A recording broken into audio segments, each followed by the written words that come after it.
Je t'emmène avec moi là, c'est un peu comme si on papotait ensemble et j'ai envie qu'on parle d'un sujet, prendre le pouvoir sur sa vie. Ça t'évoque quoi? Est-ce que toi tu prends le pouvoir sur ta vie? Est-ce que tu as une vie sur mesure? Une vie où tu t'éclates? Franchement, c'est une phrase pour moi qui a beaucoup de sens, qui a énormément de sens et on peut vraiment la comprendre et l'appliquer de différentes façons. Et c'est vraiment ce que j'ai envie de te partager dans cette vidéo. J'ai envie que tu la comprennes, que peut-être tu mettes des actions en place pour toi prendre le pouvoir sur ta vie, la tienne. On n'en a qu'une. Alors écoute, on y va de suite.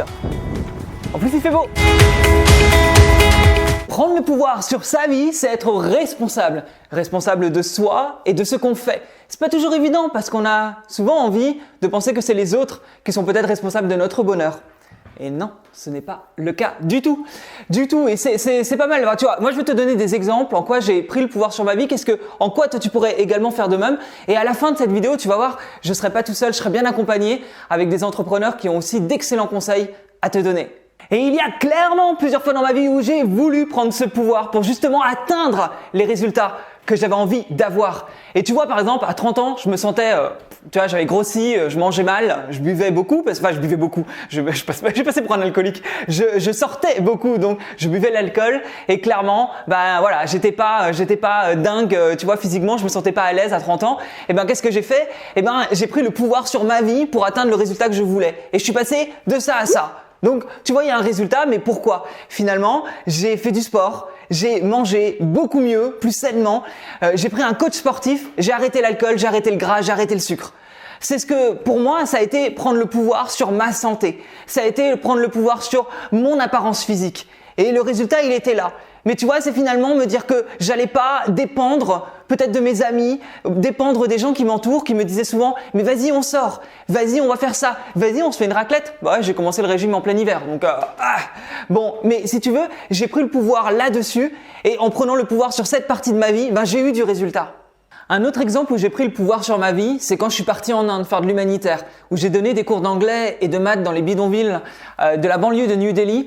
Et c'était une époque où, si tu veux, ma vie parisienne ne me convenait pas. Il y avait un vrai vide intérieur, il y avait un vrai manque de sens finalement dans ma vie. Et ça a été de tout couper pour aller faire quelque chose de radicalement différent, où j'allais me sentir utile. Et ça a été de dézoomer sur une situation où j'étais dans une routine qui me convenait pas. Et tu vois, prendre le pouvoir sur sa vie, c'est peut-être couper cette routine, couper une vie où t'es peut-être pas aligné, tu vois, où tu te sens pas bien au quotidien, où tu te dis qu'il faut changer quelque chose. Au lieu de te dire c'est compliqué, c'est difficile, finalement, là dans le quotidien, je trouve pas la réponse et je n'arrive pas à prendre le pouvoir sur ma vie. Prendre le pouvoir sur sa vie, ça va être de dézoomer, de casser cette routine, partir faire un trek au bout du monde, au Népal, ou même dans les Pyrénées, pas besoin d'aller au bout du monde justement. Ça va être juste de casser ça et prendre du recul, de dézoomer sur la situation. Prendre le pouvoir sur sa vie, c'est pas forcément être dans une action immédiate, mais aussi sur une action d'observation, en cassant tout ce que tu connais et en prenant ce recul. Et puis prendre le pouvoir sur ma vie, c'est clairement aussi quand j'ai repris mes comptes en main. Ça a été ultra important finalement. Acheteur compulsif, à dépenser n'importe comment, à sortir. J'avais une santé financière qui était catastrophique. Et là, ça a été aussi prendre le pouvoir sur ma vie parce que je me suis dit, ok, je peux continuer comme ça toute ma vie. Je peux vivre à découvert toute ma vie. Et c'était pas ce que je voulais. Qu'est-ce que je fais? Bim, on regarde les extraits de compte, on calcule tout au moindre centime, mais juste pour me remettre à zéro. Et j'en viens forcément à l'immobilier. Prendre le pouvoir sur ma vie, ça a été à un moment donné un déclic de me dire « Ok, est-ce que je continue à vivre comme j'ai toujours vécu ou est-ce que je veux des résultats différents et donc j'agis différemment ?» Et j'ai commencé à investir dans l'immobilier, à comprendre qu'on pouvait se créer des revenus passifs, à devenir multipropriétaire et avoir des loyers qui tombent. Parce que d'ailleurs, tu me connais peut-être pas, moi c'est Nico, et en gros j'investis dans des colocations rentables, j'investis à distance et sans CDI, c'est ce qui fait vraiment ma particularité.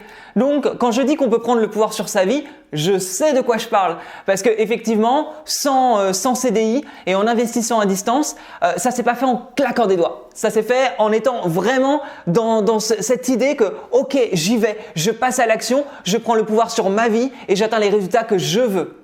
Bon là tu vois, je t'ai donné quelques exemples. Prendre le pouvoir sur sa vie, c'est finalement avoir une vie haute en couleurs. Pourquoi? Parce que tu es responsable et tu mets les choses en place pour atteindre ce dont tu as envie. facile à dire, prendre le pouvoir sur sa vie. Mais vraiment, avec le gouvernement, avec l'État, avec le Covid, avec le voisin du 6e qui m'empêche de dormir la nuit tellement il met la chalifie trop forte. Mais la vie est difficile, la vie est compliquée. Oh là là, Tata Jacqueline, la pire chose pour perdre le pouvoir sur ta vie, être une victime et se plaindre. Blâmer les autres, blâmer l'entourage, blâmer l'extérieur, c'est ce qu'il faut faire pour perdre le pouvoir sur sa vie. C'est se déresponsabiliser de tout, de dire que c'est de la faute à tout le monde et finalement tu n'avances pas dans la vie parce que tu te dis que de toute façon, toi, pauvre toi, tu n'arriveras à rien. Et j'ai envie de te dire une chose, à part si tu es enfermé dans une prison avec des barreaux devant tes fenêtres, tu as le choix. Tu as le choix de tout ce que tu fais dans ta vie. Excuse-moi de te le dire parce que je sais que des fois c'est désagréable, mais vraiment si aujourd'hui une situation ne te convient pas, tu as le choix de la quitter. Je dis pas que c'est facile, je dis pas que c'est agréable, mais tu as le choix. L'année dernière, quand on s'est retrouvés confinés à nouveau, j'ai commencé à me plaindre. En mode, ah, c'est chiant, non, j'ai pas envie de rester enfermé, le gouvernement, bla bla bla bla bla. À un moment donné, j'ai dit, on va arrêter ça. On va arrêter cette cassette-là qui est en boucle dans ma tête. Non. Alors, qu'est-ce que je peux faire pour prendre le pouvoir sur ma vie aujourd'hui, pour du coup arrêter de me plaindre?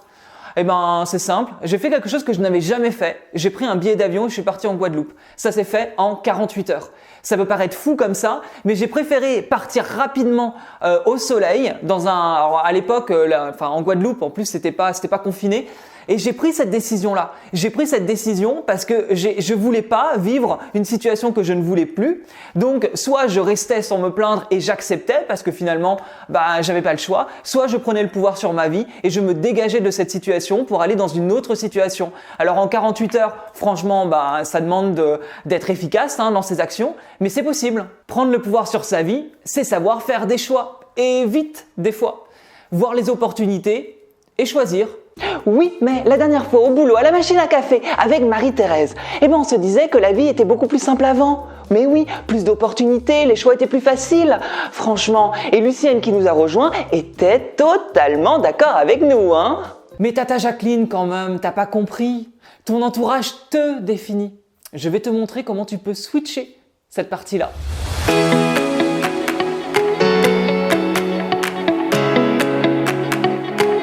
Et je ne suis pas tout seul. On va faire je suis avec des personnes là, que j'apprécie beaucoup, qui sont des amis, qui sont des entrepreneurs avec un superbe mindset. Et du coup, j'avais envie de leur poser une question. Comment on peut prendre le pouvoir sur sa vie pour réussir sa vie sur mesure?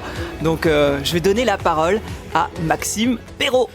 Ouais, je dirais que c'est de commencer à arrêter de définir ses plus grands rêves, parce que tu ne deviens pas tes plus grands rêves, tu deviens tes plus petits standards. Et de commencer à définir dans ta vie qu'est-ce qui est inacceptable pour toi, plutôt que de dire « Ah, j'aimerais avoir ça dans tous mes domaines de vie, j'aimerais rêver grand, etc. » C'est un concept de merde du développement personnel. De dire « Ah, rêver grand, viser la lune et au pire vous atteindrez les étoiles. » Je pense que c'est important de définir qu'est-ce que tu as envie de plus jamais tolérer de ta vie. Parce que c'est ce moment où quelqu'un il touche ton plus petit standard que tu te mets à bouger. C'est cette personne qui va aller un tout petit peu trop loin avec toi. Et là tu vas dire mais non c'est inacceptable qu'on me parle comme ça. C'est ce collègue qui va te manquer de respect. C'est le moment où tu vas monter sur la balance et que tu vas avoir un chiffre encore inconnu jusqu'à maintenant que tu vas dire mais là je vais me mettre à faire un régime. Et mettre des objectifs ambitieux etc. C'est très bien. Mais je pense que c'est important aussi de redresser ce standard. Tes résultats ils sont liés à deux choses, c'est ce que tu crois possible et ce que tu tolères.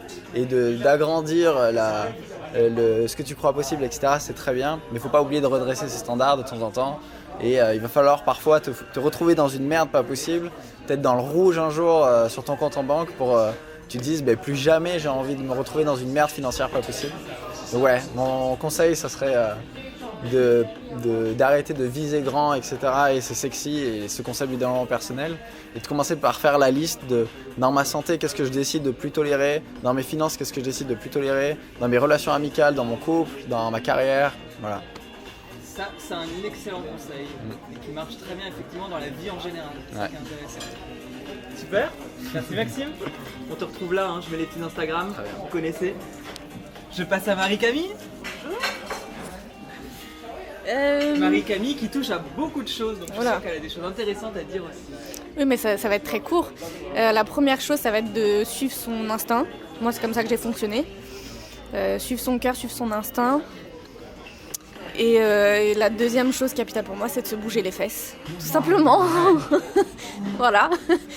Le Ouais. passage à l'action, il marche aussi dans tous les domaines. Bah, Finalement, dans c'est des tout, conseils, oui, là, oui, qui- dans tous les domaines, oui, pro, perso, ouais, peu importe, bien sûr. Voilà. Top. Alors pour moi je dirais que c'est tout ce qu'ils ont dit, je suis 100% d'accord avec eux. Ce que Marie-Camille et Maxime ont dit, pour moi ce serait vraiment préserver son énergie, prendre soin de l'énergie qu'on a en nous, ça va passer par un bon sommeil, par une bonne alimentation. Parce que toi, tu t'occupes du sommeil. tu es Ouais, coach c'est sommeil. ça, je suis coach en sommeil et je me suis rendu compte qu'on fait vraiment n'importe quoi avec notre sommeil et parce que l'environnement avec la lumière bleue entre autres est très nocif et on ne se protège pas de ça pour le sommeil et du coup on a du mal à performer, on a du mal à avoir les idées claires, on va peut-être tomber dans une spirale qui va être négative avec des émotions vraiment pas cool et donc c'est vraiment ça, c'est de se protéger à ce niveau-là et d'ailleurs j'en ai fait ma spécialité pour le coup avec le sommeil. Mais donc c'est vraiment ça, c'est la base, c'est la fondation sur laquelle va reposer tout le reste. Le sport, l'alimentation, il suffit d'avoir passé une mauvaise nuit pour juste pas être en forme en fait.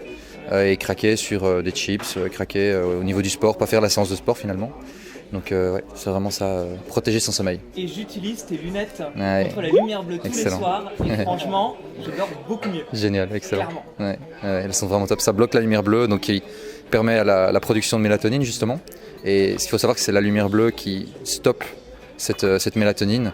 Et donc en mettant les lunettes, on a un bouclier devant les yeux et donc on peut encore regarder le téléphone, regarder la télé le soir et quand même avoir un sommeil qui est profond et réparateur. Donc c'est vraiment important.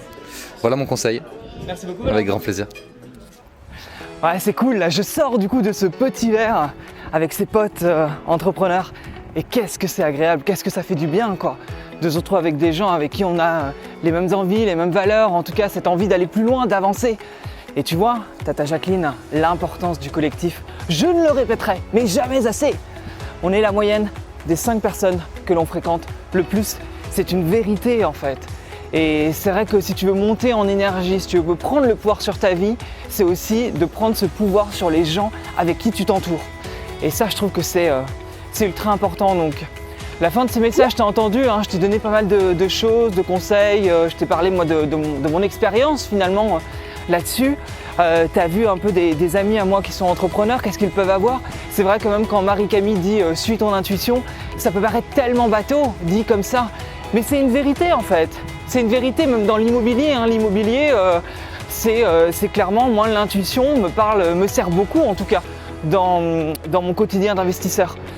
Donc c'est finalement toi dans ta vie, comment tu peux prendre le pouvoir sur ta vie dans différents domaines, comment tu peux réussir à avoir cette vie sur mesure et à t'éclater et être finalement ultra heureux dans vraiment tous ces domaines dans lesquels tu es quoi. Donc c'est vraiment le message que je voulais te faire passer dans cette vidéo. Là-dessus, dis-moi en commentaire quelle action tu vas vouloir prendre.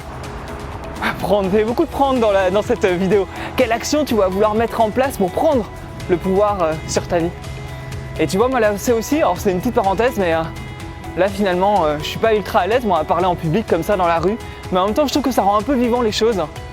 Et je prends le pouvoir sur ma vie en me disant que c'est pas le regard des autres qui vont m'empêcher de sortir ma caméra et parler comme ça dans les rues. Non, c'est pas leur regard, parce que je prends le pouvoir sur ma vie.